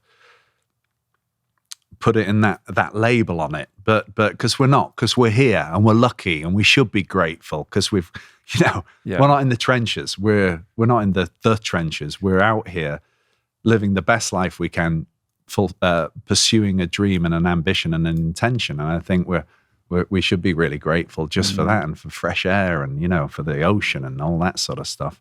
But yeah, I'm a work in progress. I'm trying to do the best I can. I'm trying to, if something tells me in my gut that it's right, then I follow it, and whether it's a conversation or, an action, or I just really trust that. And have you always trusted that, or have you learned to trust it? I think. And how do you know when to trust it? That's a good one. My gut has been unreliable in the past. And the way I've thought about it is the trustworthiness of that gut instinct has a lot to do with, it's back to that integrity thing. Like, how much is the way in which I'm living matching up with the values that I aspire to inhabit? If I'm out of balance with that, then my instincts are probably going to lead me towards a bad decision versus a good one. Wow, you're so self-aware, man. You're evolved. You're so only through making bad decisions and being in pain, I assure you. Yeah, but that's just to be aware of that and to have the support of your mentors.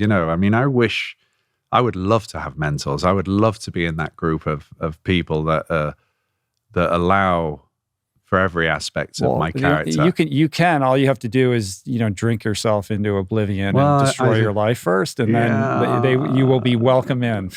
I guess. Well, I don't drink anymore. That's been over 2 years now, and that's helped in a way. But tell me about that. Well, I just, no one drinks in our house, and my kids don't drink, and my wife doesn't drink. I mean, she's probably had 5 gin and tonics in all the years I've known her. And I wasn't a big drinker, but I could drink, and it was part of the culture I grew up in. Yeah.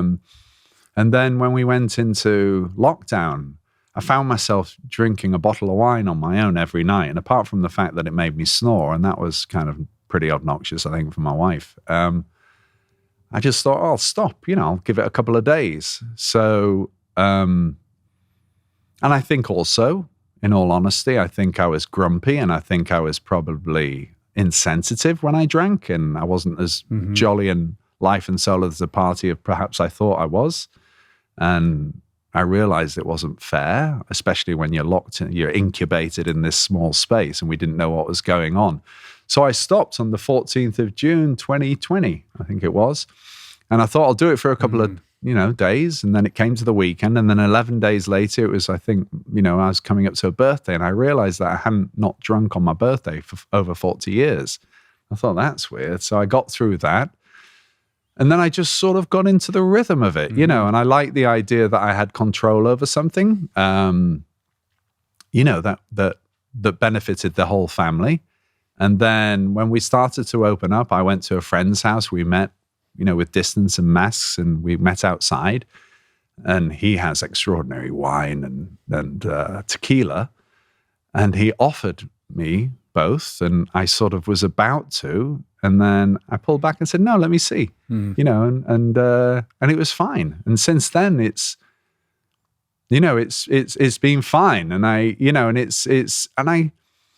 don't know whether I've had any eureka moments of, this is what it's all about, and any epiphanies, but it was a control thing, I think. And it was also out of respect for my family. And, my kids don't drink. My boys don't drink. They don't, which is extraordinary. Yeah. I was 12, I was drinking. It is interesting that generation doesn't have the same relationship with alcohol that our generation did. No. Like, I've been out in lots of, kind of bars on the east side with the boys playing gigs at, all these different venues around LA, kind of the hip, where like a lot of 20-somethings are hanging out.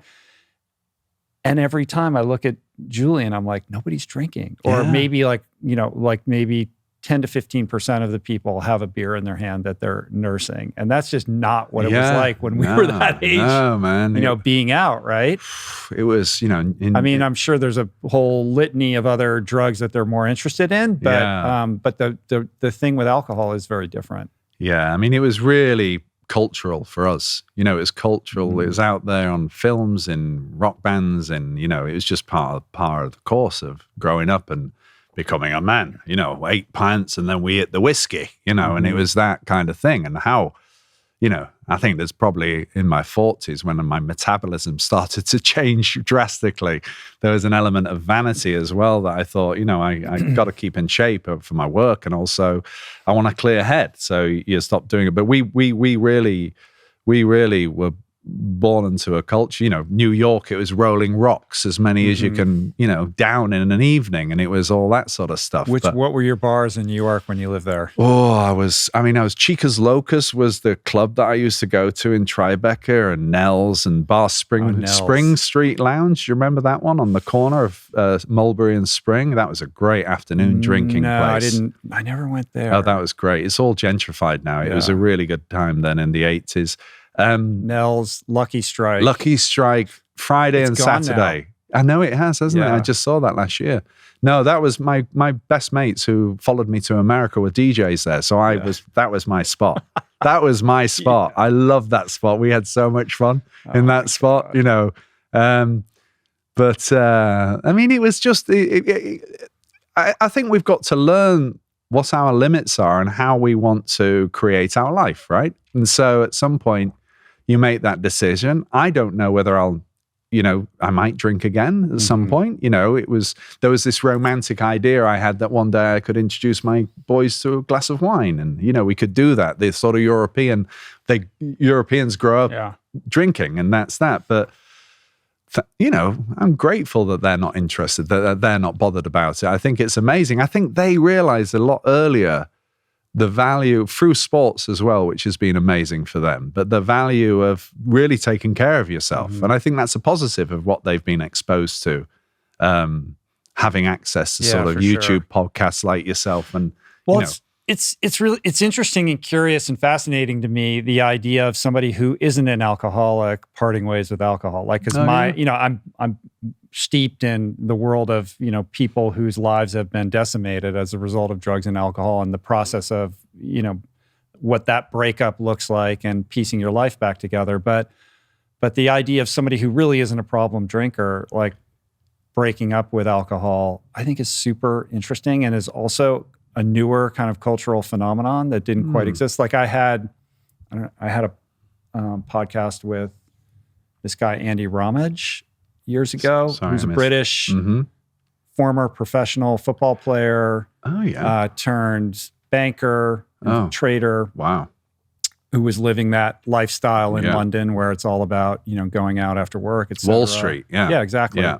And had this epiphany that it wasn't working out for him, and bucked the trend of his industry and decided that he wasn't going to drink anymore, and created this community and movement called 1 Year No Beer. And he wrote this book about it. Maybe you've seen this book. I guess it's a big thing in the UK.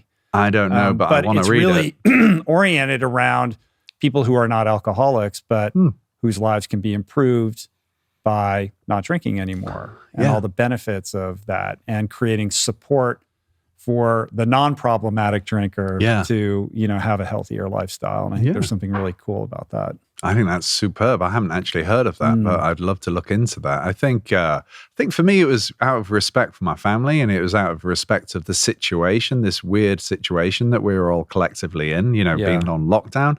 And it was control. I couldn't travel anymore. I couldn't work anymore. I had to. And your whole, that's how you get your sustenance. Yeah. Yeah, that really is it. I go away. I get my my fix of travel, of adventure, of other people, of culture, and then I come home and I try and deliver and employ that in being a good dad, and being a good decent partner, and I think I just wanted to. I think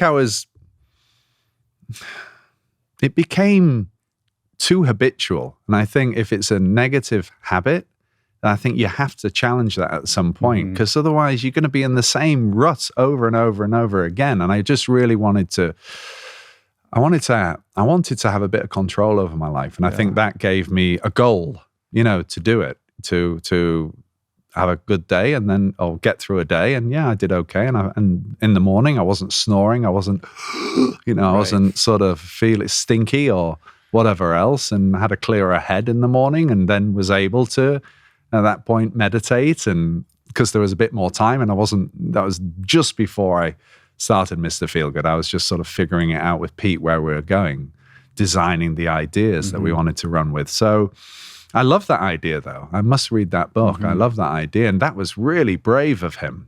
That was really brave to actually, I would say, from my point of view, to be in that environment, that sort of, brat pack, whatever you want to call it. Yeah, I think that probably was the hardest part for him because that was the culture of his profession. Yeah, completely. I think that's probably true for a lot of people. Completely. And also, in the old days, the football profession as well, it was, there was, half time and you had a cup of tea and a cigarette, and then went out and played another 45 minutes. And now, of course, everyone's got so much information and they're so conscious of being athletes and having to perform, at the top game, always bringing their top game, that you have to look after yourself, So I think it's really interesting. How long have you been married? How many years have you been married? 1994. So what's that? That's 28 coming up, September the 3rd, man. The day World War II broke out. Yeah. And our eldest son's, he was born 2 years to the day on our wedding anniversary, our second wedding anniversary. Yeah. So how do you keep that fresh and healthy? I think going away helps. I think having your own interests, passions, helps. I think just respect helps. I think, holding hands, holding doors open. I think really supporting your partner's talents and challenges and ambitions, and really being respectful, and sometimes it's really challenging and sometimes it's difficult, obviously. But I think it's just trying to communicate honestly and with respect and with affection. I think affection is really important. I think it's God, you're making me a bit emotional. I think it's really important to hold hands and to be grateful and to recognize, because they go through changes as we go through changes. We're not the kids we were when we were in our 20s. We're sort of, we're not. And, all sorts of things happen. And you've just got to be open and present and be kind, And I think you should ask Alison this, really. Yeah. I think I'm fortunate because I've got someone who's pretty steadfast in who she is and doesn't question things that I questioned a lot more when I was younger than I do now. And it's just so consistent. And I think she's taught me, especially in the last few years, to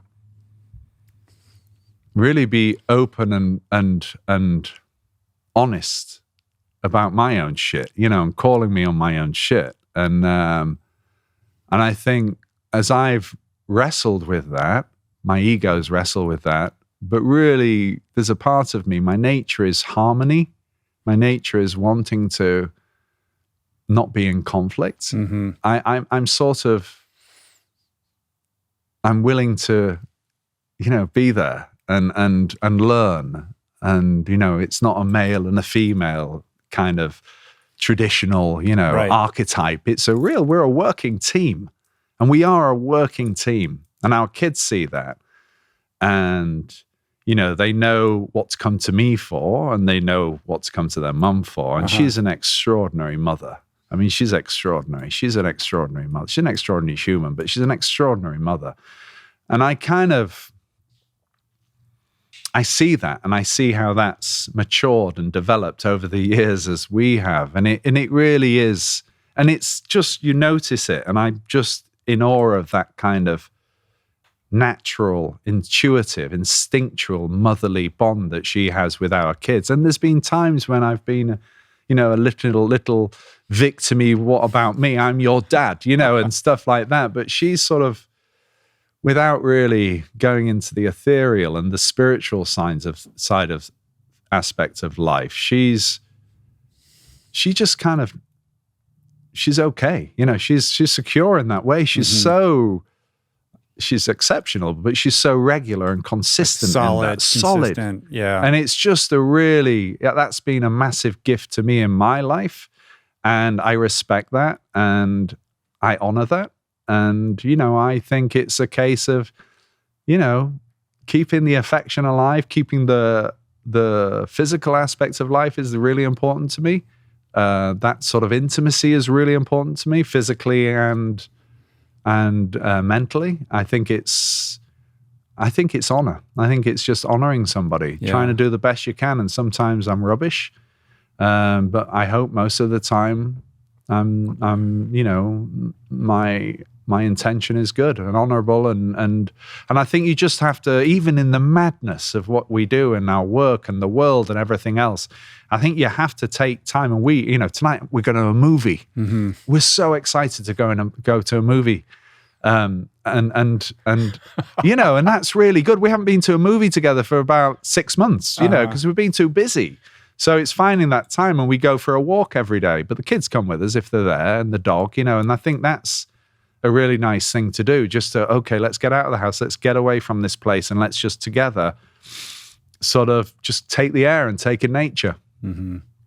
Yeah, all really basic things. Real basic things, yeah. Just, and I think, and you do it over and over again. And also, her parents are, 8 and 89. Her dad's 89. I mean, they've been in my life for a long time. Mm-hmm. And she grew up in a healthy environment, so that modeling made her a healthy person. Yeah, and really spills into your kids. Yeah, it does. And they are very close to their grandparents, even though they live in Yorkshire and our kids are over here in California and New York. They and my mum as well, who's 88 and is great. But they really grew up with that. What we lived here, Alison and I. I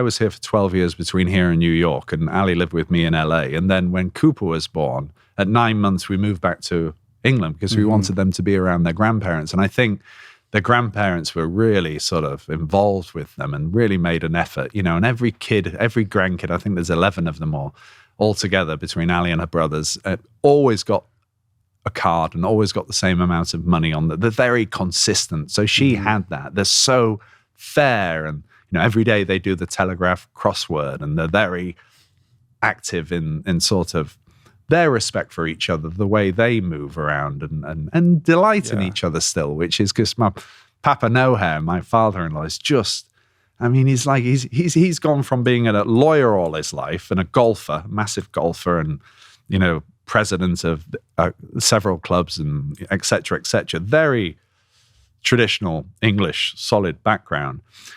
They always say I taught him how to hug, because he in his retirement and as he's gotten older, he's just literally become like a Buddha. And he's a Buddha in a very nice suit kind of thing, or a very nice shirt and tie, impeccable. But he's just got this joy about him and this freedom and this liberty and this warmth now, it's just infectious and it's beautiful. So I think having Alison had that, and my kids had that as an influence in their life, really sort of influenced the way we go about it in some way. It's beautiful it's positive and rare. Yeah, it's fantastic. Yeah. One of the things, this is kind of the last thing I want to talk to you about, one of the things that I've been spending a lot of time thinking about and also trying to improve in my life is friendship, especially at our age. And for guys, back to kind of mental health with men, I feel like women are naturally disposed to prioritize their friendships in a way that maybe guys aren't, to make a blanket, stereotypical statement. But I've just noticed that I've allowed busyness and also being a parent and other things that are important to me to supplant, how I practice friendship in my life. And I think living in Los Angeles makes it difficult because everything's so spread out. If I was living in London or New York or a place like that where, sort of moving around and being a social animal is a more kind of fluid and accessible experience than it is living here. Yeah. So how have you, thought about or maintained friendships in your life? Like, how do you think about that? It's just really vital to me. I think it's so important. I've got a friend, I've got this friend who I've known since I was 8 years old, came from the same place as me. His was the house that his parents allowed me to go on a Saturday and watch my first video, see my first video machine, and feel really safe there. And he's an extraordinary guy, worked in factories, very working class. He and his wife adopted a little boy. They had a natural kid. They fostered kids. They adopted this little boy, Brett. And I think he was 9 months old. And Brett was then diagnosed with brain cancer. And for 11 years, they took him all over the world. And they looked, and they absolute contrasting life to my life. But he's one of the greatest parents I've ever known because of what they've put into. And to this day, his past 4 years now, I think Brett's gone, they're still fostering kids, and their capacity for love and for openness and for care of other people just blows me away. So he's a friend that I've remained in touch. I've sent him a birthday card every year since we were 12. And I always remember, and he didn't send me one until I hit 50, and now he gets me before I get him. I think with friends, I think if you've got a connection, I think you make an effort. I really care about the men in my life. I really care about them. And I want to sit them down, and I want them to be able to hang out and not feel they have to talk. I want them just to feel that they're loved. I want them to feel they're respected. I want them to feel that they're inspiring, because they all are. They've all got character, parts of their character that's really important. So I think you do make an effort, and we get busy. We're so busy, and I'm already thinking about 2 of my friends that I want to talk to, and I haven't spoken to them for a few days, but I always make an effort. And I think it's really important to do that. I think it's vital to us. I think you've got to have someone to go and talk to. And it's funny, some of my friends, I'm thinking of one in particular, who was brought up very English, just, Eton and Oxford and that whole, sort of class, boarding school, the whole 9 yards, and is a kick-ass mover and a shaker who's responsible for some of the entertainment world's greatest, most successful movies. And when I sit with him, having known him 30 years, and I really want to see him because he's part of the village that helps raise my kids, as I hope I do with his, it's extraordinary how open he is, how vulnerable, how honest, how candid he is when we're together. And I think I provide that avenue for him. And it's not a conscious thing. It's just something that's developed naturally. There's a trust. And there's a trust of safety. There's a trust, and I mean, and he's, I know he values that, and I value that, and that's our time. So if it's a coffee or breakfast together, or it's a text, I tell him I love him all the time. I tell all my friends I love them because I do. And I think that's really important to, there's nothing sissy about that. There's nothing effeminate or too sensitive about that. I mean, and if people think there is, I don't care. No, I could just share from my own personal experience with you. You're so generous with your time and your words. Like when I was in London and I was staying at our mutual friend's flat, and I would take a picture of I would see like a Hockney, and I know you love David Hockney, and I'm here in London, and then you would send me 5 paragraphs on like all the places I should go and what's magnificent about London, and make sure you go here, and with such a generosity of spirit, that I think is rare and beautiful. Oh man, I bless you. I hope it's not rare. No, I hope it is rare. Well, if it is rare, then we've got to. Then it's about us just pushing it a bit and making sure our friends are okay. And I do that because I'm so grateful to you for what you do, and you're in my town. And I just want you to see the best. I'm a brilliant tourist guide in New York, LA, and London, and I love it. I thrive on being able to show people a different side of things. And so those things I sent you is just knowing who you were, who you are, having read your book and having gotten to know you over the last couple of years, it was just natural for me to want to share that, because whether you do it or not, you've got it now. And next time you're there, I want you to take your bike. I only did like maybe one of the 10 things you told me. Two things you've got to do is, one, you've got to take a bike ride around Richmond Park. You've got to sneak through the gate under a full moon. You've got to do that. That'll just be so good for you, I think. And the other thing is, you've got to swim in the sort of the baths in Hampstead. You've got to do that. That was the one thing I thought I was going to make time for, and you will do. Make it happen. You will do. All right. Next time. I think in a way, when you go to all the support you've had through your life with your challenges, don't you feel a connection and a friendship and a transaction in the most positive way with the people that you stand with in meetings? Or oh, for sure, you do. Yeah, of course. But do you just sort of leave that and that's, you compartmentalize that, or do you? I'm presuming you work with as a mentor for people? Not in any kind of formal way. Right. I mean, there's people in recovery, and that's a separate thing. But just in terms of like, I wouldn't say I'm formally anybody's mentor, but I try to be generous with my time and my, maybe not advice, but, experience-based whatever I can share that can be helpful to other people. So I put time and energy into that. And those are like daily text messages with lots of different people for the most part. But like, for occasional phone calls. Yeah. But for instance, when I reached out to you and said, should we have a chat? Should we have a catch up? You come back from England. I'd been in Europe as well. It was just, I didn't know if you had time, because I presume, like me, you're very busy. And I also respect that you need your time out and you want to go cycling, I presume, and that you want to have that time to just sort of, you've got a lot going on. So I respect the fact that you're a very busy man, but we met, right? And I had no idea that this would be the fruit of what we sat down. I just wanted to see you because I really wanted to see you, and to me, it was those sort of things, whether they're spontaneous, and usually when it's spontaneous, I find it's even better and it's more inspiring.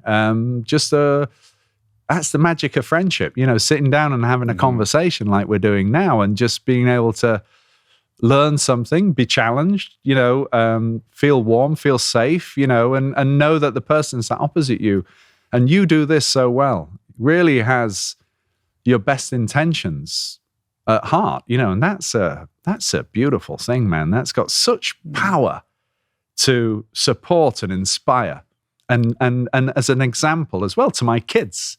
When I go and see my friends and I come back with an idea or some kindness in an interchange or something that I hadn't recognized, whether good or bad, I talk very frankly with my family and my kids, my boys, especially my daughter's in LA, in New York, and that just cements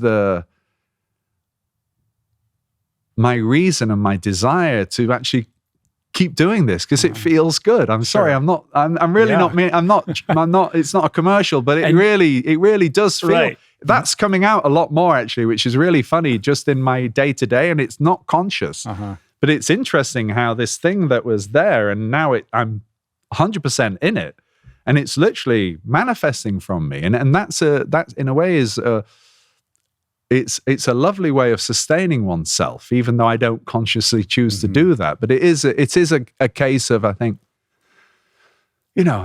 it's if you feel good, if you vibrate at a certain level, if you can push yourself when you don't. I mean, I thought about it coming here, and I actually mentioned it to my boys. They're saying, don't say this, don't say that. And I'm like, I don't want to say anything. I just want to be free, and I want to be open to you because you deserve that because of the work you do. And I said, I kind of feel like Rich, because I was never a long distance runner. I was a sprinter. I was a very good sprinter. And when I've tried to, I think I've done once, I did a 5K and that was it. And it took me, 3.5 hours and whatever. And I think that it was an interesting idea. I thought, okay, I'm feeling a bit nervous because I want to give you everything, and I want to, all the different things doubts or whatever you have when you're coming into a situation. But I wanted to be honest, and I wanted to be present for you. And I thought, I wonder this feeling, I'm going to go with it. I'm going to go with it because I trust that it's going to be beautiful. And I trust that there's going to be some something real and come out of it. But I did think about you when you're running and when you're on the 22nd mile or whatever it is, and it's really fucking hard work to push yourself, or from my perspective, to put even at 5K, to push that foot in front of the other. And this is what I got from your book as well, and just to keep going, get to the other side. And I thought, well, it's almost the same mentally. If you can, utilize that skill and that mindset to just push you a little bit further mentally, or in public speaking or whatever it is, then that's what you got to do. You got to chip away at that mountain, get a bit higher and get a bit higher. And just, it really is a case of will and a case of applying yourself and not giving in to those little, doubts or traitors that make us lose what we oft might win by failing to attempt. I think Shakespeare said something like that. You've just got to keep cracking on. So I think I just took us on a whole tangent, didn't I? I know, but I love it. No, it is true. And, the magic is in the chipping, right? Yeah. You want to think about the grand gestures and the sort of sweeping successes, et cetera. But it's really the unromantic and unglorious little chipping away every single day when no one's looking. Yeah, it is. And like anything worthwhile demands that, and you're in it right now. Yeah, man. I'm in. What did you call it? I think a couple of years ago, you're in the fire. Yeah. I think you're in the fire. I think you said Julie had said something like that. And I was like, oh, please let me be beyond the fire. And I knew it was just the beginning then when I interviewed you. So I thought, oh my goodness. So I really relate to your story. I really relate. It's different colors and paints, but it's the same sort of basic thing. We're grafting, and it's we've got to get through. We've got to keep going. And there's some days where I'm overwhelmed, and I feel like I just want to hide away or get on a motorbike and just get out into the desert and sort of lose myself, or drink. And I think no, you got to let it go. You got to keep going, and then it sort of takes on its own momentum, and you think, I actually made it. I made deadline last night. Okay, I managed to put all these things together, and look how good it looks, and look how well it's written. Not me. I'm not saying just me, but there's an honesty and an integrity there, and so that that gives me a little more confidence. And then but I keep at it. I keep at everything. I'm definitely, apart from long distance running, maybe one day you'll take me. I'm terrified, but maybe till my lungs are like, I get my back bursting. I know. Are you okay? Yeah. But also you are a friend, and you are and you're going to have to take this for a second. You're someone I admire tremendously and inspired by you tremendously. And the fact that you give me time as well, like we did it when we met for a cup or a juice, that's just brilliant. That means so much to me, and it inspires me. And then it's a ripple effect.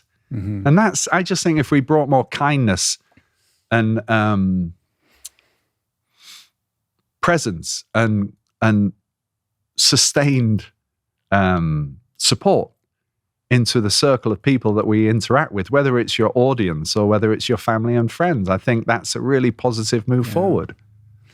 Well, I appreciate that. And I'm certainly all about that. And to the extent that I can, be available to you to help you in that regard. And I love that idea that you mentioned earlier about the round table. Yeah. I think there's something really special about that. So there really is. And I've already got there's a list in my head. It was interesting. I was shooting and writing about Niccolo Bini. The architect. The architect. Yeah. And he's an extraordinary man. And he's full of passion and life and affection. He's Italian, but he grew up in Australia and then came to California. And, he's got the best of all those cultures and really warm human being. And we went to shoot him, take photographs of him at his house.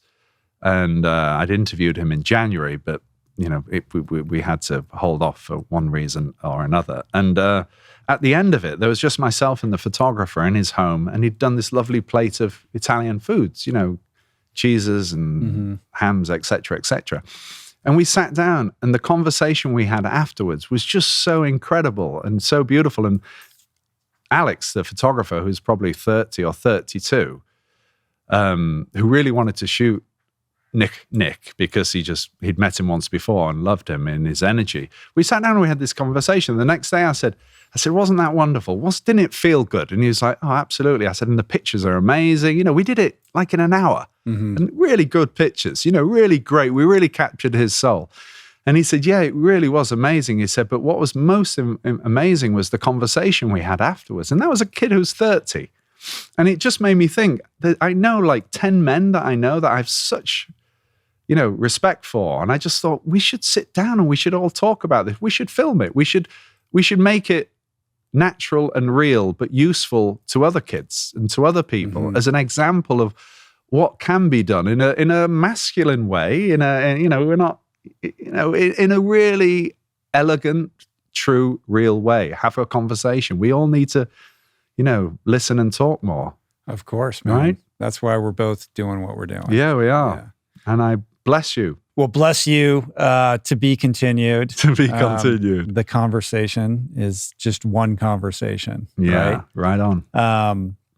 You're more beautiful on the inside than the outside. I do consider you a friend, and I appreciate the energy that you brought to this today. And please consider me, at your service for anything that you need in service to what you're trying to express and manifest, because I think it's really cool and special. So thanks, John. Bless you, man. Bless you. I really appreciate you. Thank you. Man. All right, cool.